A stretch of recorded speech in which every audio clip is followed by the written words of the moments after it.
warahmatullahi wabarakatuh.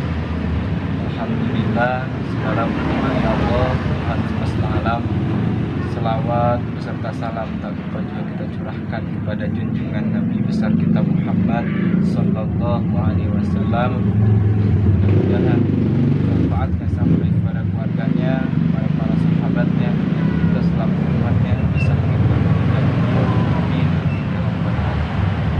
Alhamdulillah, pada kesempatan sore hari ini Fakir bisa berjumpa kembali ada dakwah di channel YouTube Happy Islam. Pada kesempatan sore hari ini Fakir bersama guru Sayyidina Habib Soleh Maulana Dawilah sebagai narasumber kita pada kesempatan sore hari ini. Insya Allah pada kesempatan sore hari ini bertemakan tentang lebih mengenal agama Rasulullah SAW dan seperti apa agama Rasulullah SAW. Nanti akan dibahas panjang lebar oleh guru kita, narasumber kita, Sayyidina Habib Soleh Maulana Dawilah. Dan beliau mohon waktunya menerangkan, menyampaikan, mengenalkan kembali, mengingatkan kembali kepada umat yang sesungguhnya tentang agama Islam, itu agama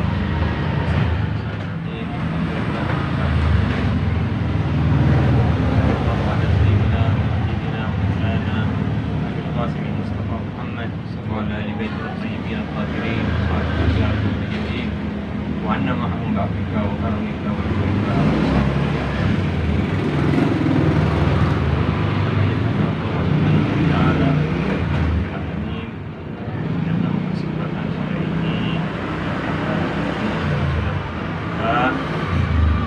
dalam membahas tentang dakwah. Itulah kita bagaimana caranya itu mengenal agama Islam, risalah baginda Nabi Muhammad Sallallahu Alaihi Wasallam sebagai risalah yang membawa rahmat bagi seluruh semesta alam. Allah Subhanahu wa taala wa ma arsalnaka illa rahmatan lil alamin. Diutuslah Allah Subhanahu wa taala sebagai rahmat. Sedangkan rahmat itu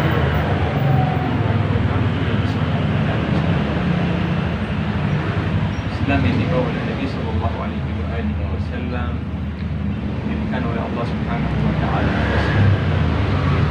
baru. Yang pertama adalah hablum Allah, yang kedua adalah hablun minan nas. Dan hidup umat manusia itu tidak akan berjalan seimbang. Tambah hablum minan nas, hablum min Allah, dan hablum minan nas. Nah, kadang-kadang kalau misalnya ada yang bertanya kepada kita, kenapa itu umat manusia itu dengan hablum minallah itu? Padahal kita kan belum tahu fungsinya kayak apa, surganya itu kayak apa, nerakanya itu kayak apa. Apa itu manfaatnya itu hablum minallah? Nah, hablum minallah itu kalau kita jawabannya kan ada di dalam surat Ar-Rahman. Ini berzikir kepada Allah itu sebagian dari hablum minallah. Nah, orang yang berzikir kepada Allah Subhanahu wa taala, dia dapat apa? Ketenteraman dalam hatinya. Dia dapat rahmat dari Allah Subhanahu wa taala. Sebenarnya kecil saja. Ya, dari itu manfaatnya dari hablum minallah itu baik. Kalau misalnya hablum minallah itu tidak jalan, maka kehidupan kita sebagai umat manusia, bukan hanya umat muslim, tidak akan seimbang. Karena Allah Subhanahu wa taala menjadikan hablum minallah dan hablum minan nas itu sebagai fitrah dalam diri manusia. Manusia itu beribadah, bersembahyang, dan juga ada hablum minan nas. Hablum minan nas itu kemanusiaan. Kepedulian kita terhadap orang yang sekitar kita, seagama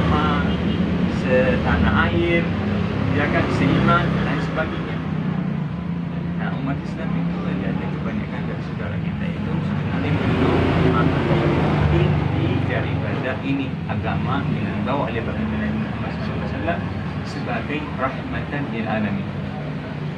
Nah, kadang-kadang di antara kita aja kita lihat umat manusia itu umat Islam itu yang namanya rasa peduli itu sudah hampir nggak ada.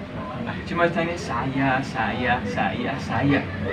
ya kan? Itu sudah saya lihat itu umat Islam itu tidak dalam memahami Islam. Yang satu memahami Islam itu sebagai agama ritual saja, agama hablum minallah saja. Nah ini yang banyak pengikutnya nih. Ibadahnya rajin ke masjid, umroh setiap bulan, kadang-kadang hajinya nggak pernah putus, puasa Senin Kamis, pokoknya ibadahnya luar biasa. Cuman hablum minan nasnya dia nggak pedulikan sama sekali. Dia nggak pernah nengok tetangga, silaturahminya kurang, peduli sama yang sekitar kurang. Ini sebenarnya repot. Dia bilang, iya, luar biasa ini. Jadi kan melanggar sebenarnya. Cuman menjalankan satu sisi saja dari Islam. Cuman hablum minallah saja. Berarti kan nggak seimbang kan? Nah, begitu juga golongan kedua, memahami Islam sebagai hablum minannas.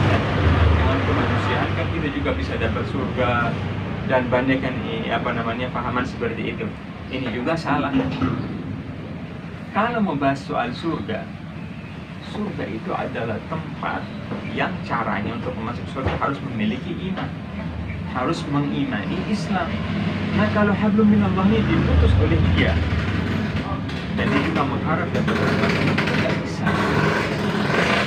Dan golongan ketiga yaitu memahami Islam secara benar sebagai hablum minallah dan hablum minannas. Seperti kan wa aqamus salata wa atuz zakat, kan begitu kan, mereka mendirikan sholat dan mereka ya kan menunaikan zakat. Itu kewajiban. Nah, zakat kan banyak. Dia menjalankan zakatnya, menjalankan sedekahnya. Ini pahamannya itu memahami agama Nabi Sallallahu Alaihi Wasallam sebagai agama yang rahmatan. Nah, kadang-kadang kalau begini saya lihat ada di antara kita, bahkan mungkin dari diri kita sendiri, kadang-kadang gara-gara kelalaian kita bisa tergolong dalam golongan orang munafik atau golongan orang yang dibenci oleh Allah Subhanahu wa Ta'ala tanpa kita sadar. Saya bilang karena kita belum memahami inti daripada dakwah Nabi Sallallahu Alaihi Wasallam yang membawa rahmatan alamin, Islam, agama damai, ya kan, agama kemanusiaan sebenarnya. Nah, seperti yang Allah Subhanahu wa Ta'ala firmankan dalam surat Al-Ma'un. Allah Subhanahu wa Ta'ala berfirman, "A'udzu billahi minasyaitonir rajim. Bismillahirrahmanirrahim. Ara'aital ladzi yukadzibu bid-din, fadzalikal ladzi yad'ul yatim wa la yahuddu 'ala ta'amil miskin, fawailul lil musallin." Ini luar biasa. Dengarkan ya. Nah, tahukah kamu ini siapa yang mendustakan ayat Allah Subhanahu wa Ta'ala? Itulah dia yang menganiaya anaknya. Dia sholatnya rajin, hablum minallahnya kuat, tapi dia menganiaya anak yatim. Istilahnya melantarkan anak yatim. Wala yahuddu ala ta'am. Jadi tidak peduli untuk memberi makan kepada orang miskin dan fakir di sekitarnya. Setelah itu Allah ancam langsung, fawailul lil musallin, celakalah mereka yang sholat. Nah, kok bisa ya? Sedangkan justru orang yang mendirikan sholat itu kan terpuji di mata Allah Subhanahu wa Ta'ala. Itu orang baik. Orang sholat itu orang baik. Yang menjaga sholat itu kan orang baik. Dia kan sebagai mujahid di jalan Allah Subhanahu wa Ta'ala. Kok di dalam surat Al-Ma'un diancam oleh Allah Subhanahu wa Ta'ala? Kenapa? Oleh kelalaiannya terhadap hablum minannas tersebut. Fawailun lil musallin. Ini kan hujah sudah Allah dirikan kepada orang yang mendirikan sholat. Kenapa dibilang fawailun lil musallin? Celakalah mereka yang sholat. Alladzina hum an salatihim sahun, lalai dari sholatnya. Nah, ini kadang-kadang pahaman umat Islam itu nggak tahu tentang lalai. Dikiranya cuman sholat itu di luar waktunya. Itu sebenarnya nggak benar seperti itu. Itu diantaranya ini daripada itu dia lalai memahami bahwa sholat itu adalah memerintahnya kepada dia.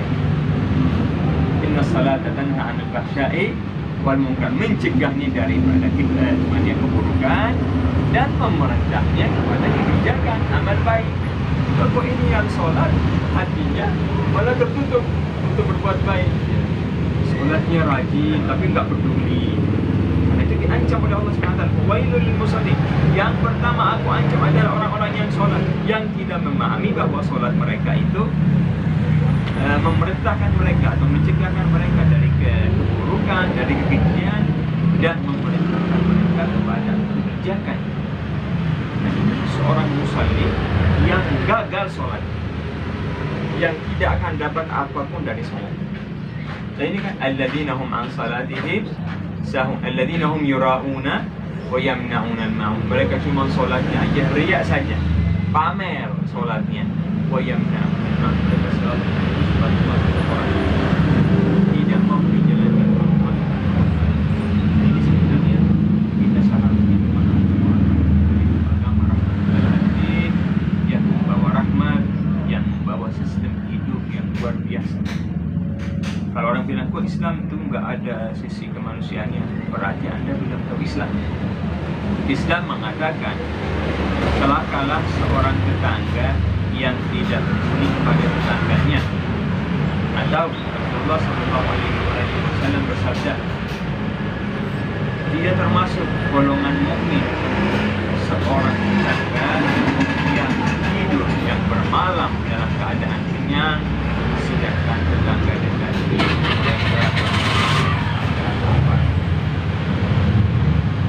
apa yang luar biasa.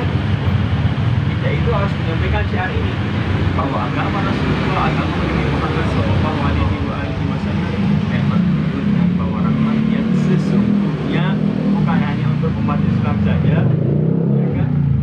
Maka itu untuk seluruh umat manusia. Kita kan lihat kadang-kadang umat Islam saudara kita, kalau terjadi bencana, mereka turun ke lapangan. Apa yang didorong mereka itu sebenarnya? Apa? Kalau bilang dunia, yang mereka nggak digaji, mereka nggak dipuji, bahkan mungkin amal baik mereka itu nggak pernah diliputi di internet, di TV atau di mana. Apa yang didorong mereka?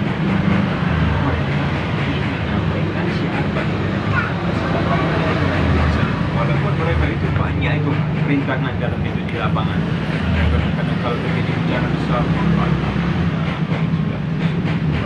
mereka lihat KTP ini, kalau muslim berangkat, kalau bukan muslim mereka semuanya diangkat, semuanya dibantu.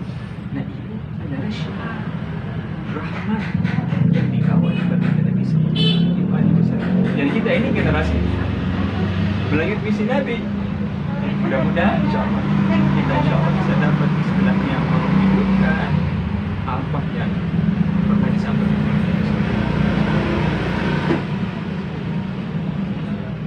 Ini Habib, untuk masalah kita alhamdulillah, kita Nabi kata itu alhamdulillah itu berzikir, sholat, puasa, ibadah dan sebagainya.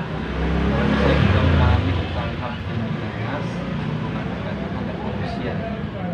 Apakah Rasulullah mengajarkan harus memilih untuk kita alhamdulillah kasih urusan manusia? Berada seperti itu sama sekali. Maka Nabi Sallallahu Alaihi Wasallam seperti itu. Beliau di Mekah, biarpun kalau beliau memasak atau membagi, beliau itu nggak lihat istilahnya dia orang musyrik atau orang apa. Nah, yang namanya kemanusiaan harus disampaikan kan dengan sesama manusia. Maksudnya kan ar-rahimuna orang yang peduli, yang makhluk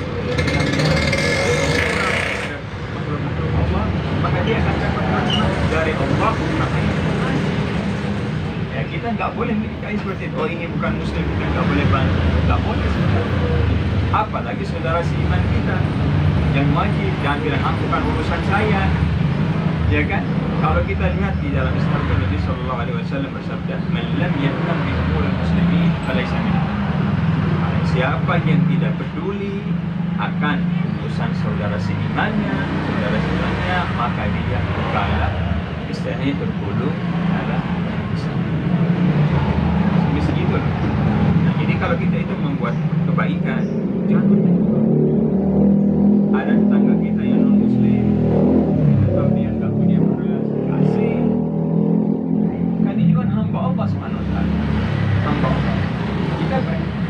Justru itu termasuk syiar buat kita.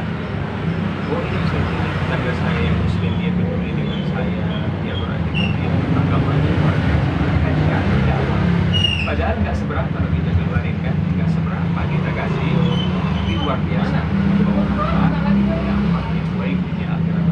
Alhamdulillah, ini kasih berikanlah kepada mereka itu yang mustahak. Dan mustahaknya kan di Islam kan ada 9 mustahak.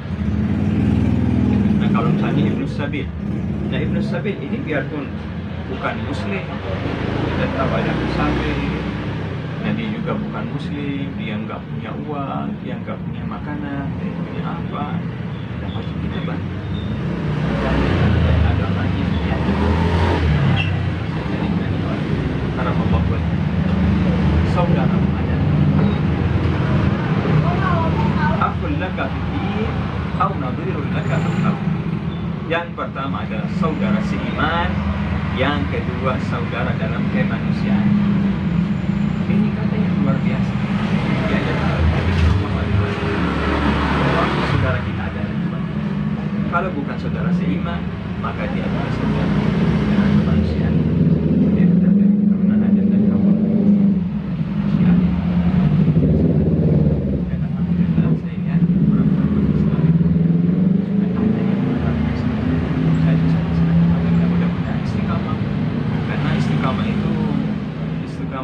Khairun min alfi karamah ya. Ya kan, menjalankan istilahnya istiqamah dalam mengimani Islam itu lebih penting daripada hidayah sendiri. Karena hanya hidayah, kalau kita sudah mengenal Rasulullah, mengenal agama Islam, mengenal syahadat, itu sebenarnya sudah hidayah. Masa kita mencari hidayah dalam Islam? Sudah nggak ada. Karena Islam adalah agama hidayah yang sesungguhnya. Tapi ini kita menjadi istiqamah. Itu sangat luar biasa. Pernah saya kan cerita sama beberapa imam mengatakan kadang-kadang kita itu memberi hasil minatnya secara berlebih dengan tulus hati, dengan niat yang baiknya, tapi balasannya kadang-kadang nggak sesuai. Itu termasuk salah satu ujian dalam istilahnya istiqamah dalam berbuat baik atau menyampaikan jangan anggap kita hampir menanas kita baik, kita bakal dipuji, kadang-kadang malah sebaliknya. Seperti itu. Untuk mengenai tentang agama Islam rahmatan lil alamin. Apakah rahmatan lil alamin itu termasuk dalam apa namanya peperangan, misalkan contohnya kan peperangan itu kita menyakiti gitu kan, atau namanya perang itu kan membunuh, saling membunuh gitu kan, atau di luar konteks tersebut rusak dan lain sebagainya. Apakah hal tersebut yang wajib kita laksanakan gitu kan, misalnya jihad, apakah hal tersebut tuh di luar konteks apa bertentangan dalam rahmatan alamin dalam Islam? Perang dalam Islam ini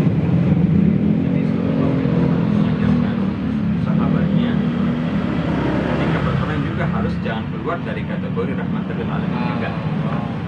Seperti Nabi sallallahu alaihi wasallam itu pesan kepada sahabatnya, janganlah kalian orang nasi, orang tua, kaum wanita, anak kecil, jangan kalian rusak tempat ibadah, jangan kalian bakar yang hijau, dan jangan merusak. Biarpun perang, itu perang sebenarnya nggak ada perang yang nggak ada yang namanya perang fisik sama sekali. Nggak ada. Nabi SAW dalam Islam ini tidak pernah menyerbu orang. Perangannya Nabi SAW perang jauh jihad jauh itu semua pertahanan saja, membela diri. Dan membela diri itu istilahnya pertahanan diwajibkan di seluruh masyarakat. Bahwa kita harus wajib bela diri. Jika kita diserang masa kita diam saja. Nah, Rasulullah dalam perangnya nggak pernah menyerbu serang duluan. Ini bukan rahmatan lil alamin. Rasulullah selalu diserang malah. Nabi selalu diserang, selalu diserbu duluan. Nah, masa kamu serbu saya itu nggak bisa istilahnya berbeda. Semua itu perangnya.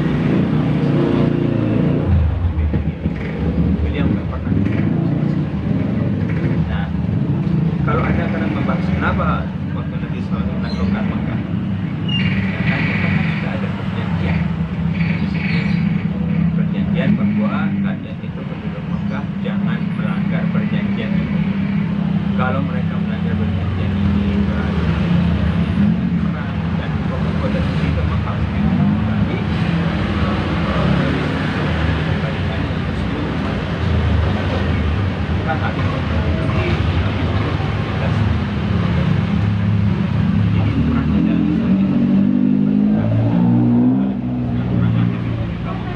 rabbil alamin. Sehingga Nabi sallallahu alaihi wasallam selalu mengajarkan sahabat kita berperang, ingatlah di situ ada kewajiban dalam agama. Di antaranya kalian jangan orang tua, jangan menikah, dan jangan merusak tempat ibadah, jangan membakar sembilan yang tujuh, rusak macam-macam. Coba biasa dan dan dalam agama lain kan nggak ada. Boleh orang lain baca sejarah. Ketika umat-umat lain itu menyerbu suatu kaum atau menyerbu suatu karena memang dia perang itu bukan secara rahmatil alamin sebenarnya. Itu berbedanya luar biasa. Kenapa Nabi itu merusak bunuh ribuan? Yang terbunuh sama Nabi itu selama Rasulullah berjihad dalam bilang 13 tahun korbannya ya cuma 2.000 orang. 2.000 orang saja. Itu juga Nabi terpaksa. Seandainya kalau mereka itu tidak Nabi tidak berperang, maka Rasulullah tidak berperang. Karena Rasulullah itu sebagai rahmat. Innama bu'ithu rahmatan. Ya, Rasulullah itu sebagai rahmat. Ya, kalau kita lihat perang dunia misalnya, perang dunia saja itu bisa menelan korban sekitar 75 juta manusia. Itu mereka yang sering bicara soal HAM, bilang Islam itu melanggar HAM, ya aja.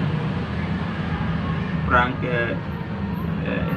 perang nasional kedua itu, perang dunia kedua dengan korban sekitar 75. Padahal di zaman Nabi cuma 2.000. Itu pun masih Rasulullah dibilang agama segala macam dijelek-jelekan.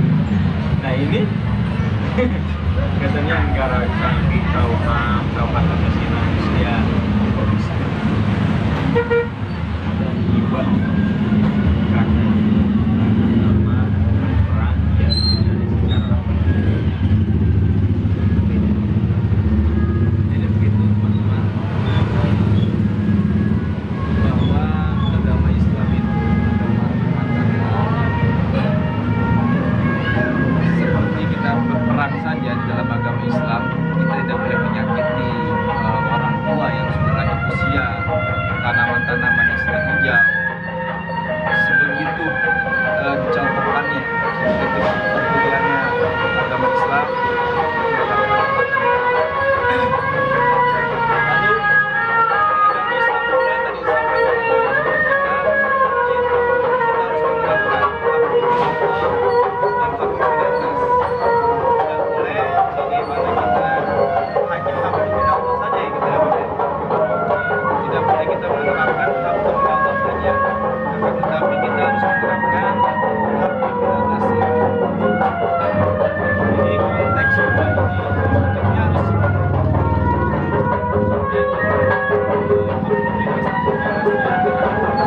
manusia kita dan pilih-pilih kita jalankan silaturahminya begitu ya dengan manusia lain, kita melihat pandang siapa dia. Seperti itulah yang tadi disampaikan oleh kita. Ya tadi begitu sangat apa namanya, pelajaran yang sangat berarti bagi kita, menatapi kita pun sebenarnya sebagai agama Islam pun belum terlalu dalam gitu ya, mengenal agama kita.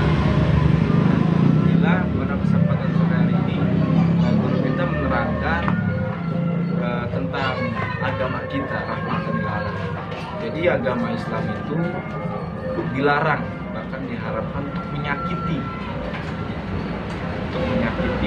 bahkan di luar agama Islam pun kita dilarang untuk menyakiti. Sebegitu pedulinya agama Islam, agama rahmatan lil alamin. Mungkin begitu saja Habib kesempatan sore hari ini. Bagi teman-teman yang ingin bertanya, nanti silahkan komen aja kalau mau kita. Nanti insya Allah ketika pertanyaan sudah dikumpulkan, kita akan bertemu kembali dengan kita itu hari sore kita. Dan sebelum itu saya mohon untuk berdoa. Bismillahirrahmanirrahim. Alhamdulillah rabbil alamin. Hamdan syakirin, hamdan muwaffiqan درجات مجيدة. يا ربنا لك الحمد ولك الشكر كما ينبغي لجلالك وعظيم سلطانك. سبحانك ولك الحمد حتى ترضى ولك بعد الرضا. اللهم صل وسلم وبارك على سيدنا محمد في الأولين، وصل وسلم وبارك على سيدنا محمد في الآخرين، وصل وسلم وبارك على سيدنا محمد في الوقت المكين، وصل وسلم وبارك على سيدنا محمد في الملأ الأعلى إلى يوم الدين، وصل وسلم وبارك على سيدنا محمد حتى ترضى الأرض ومن عليها وأنت خير الوارثين. اللهم افتح علينا فتوح العارفين وفقهنا اللهم في الدين. اللهم افتح علينا فتوح العارفين وفقهنا اللهم في الدين. اللهم افتح علينا فتوح العارفين وفقهنا اللهم في الدين. اللهم اجعل تجمعنا هذا تجمعا مرحوما، واجعل تفرقنا من بعده تفرقا معصوما، ولا يجعل فينا ولا لنا ولا معنا شقيا ولا محروما برحمتك يا ارحم الراحمين. ربنا ظلمنا انفسنا وان لم تغفر لنا وترحمنا لنكونن من الخاسرين. ربنا اتنا في الدنيا حسنه وفي الاخره حسنه وقنا برحمتك عذاب النار. قال سبحان ربك رب العزه عما يصفون وسلام على المرسلين والحمد لله رب العالمين. سر الفاتحه. اعوذ بالله من الشيطان الرجيم. بسم الله الرحمن الرحيم.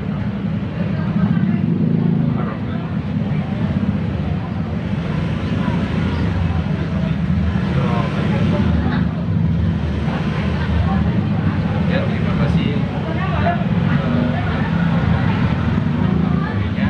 Dan jangan lupa bagi teman-teman untuk membantu dakwah kami dengan cara like, subscribe YouTube channel kami,